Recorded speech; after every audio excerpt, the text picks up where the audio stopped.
la vallée de Josbé était précurseur dans le domaine puisqu'ils avaient donc leurs techniciens qui faisaient les travaux dans les communes étaient déjà de compétences communautaires. Pour les autres, donc, le pôle technique intercommunal qui se situe sur le site d'Oloron et la troisième antenne se situant sur le site de Bedouce, ces 3 antennes ont été conservées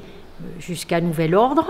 en attendant une fusion de l'ensemble des personnels pour un meilleur fonctionnement et surtout une décision des élus de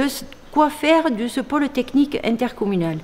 Ajouté au pôle technique intercommunal, nous avons aussi la gestion, nous sommes aussi en charge de la gestion des piscines. À ce jour, 2 piscines, une sur la commune de Loron, une sur la commune de Lannembar-et-Tousse.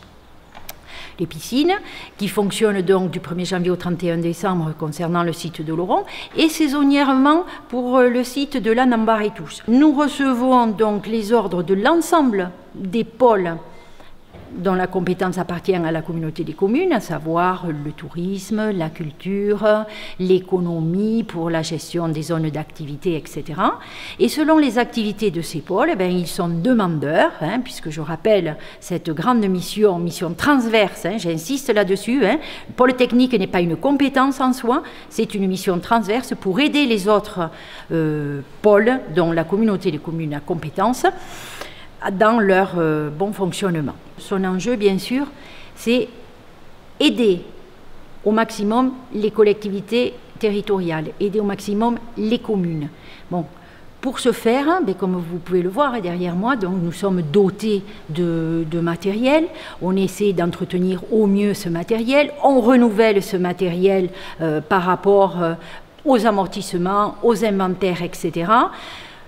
Maintenant, on a encore un gros effort à faire, je dirais, parce que ça me tient beaucoup à cœur, c'est la réunification de ces équipes de façon, puisque vous avez bien compris, donc 3 antennes, donc 3 équipes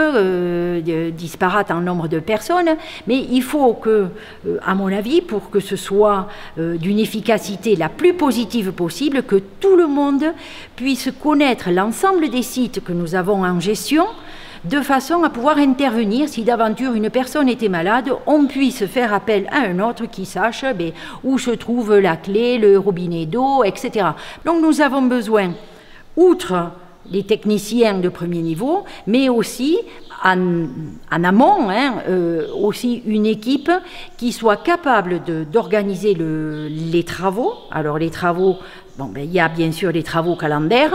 prévus à l'avance, mais il y a aussi les 1001 petites choses là qui nous tombent dessus tous les jours et auxquelles il faut faire face.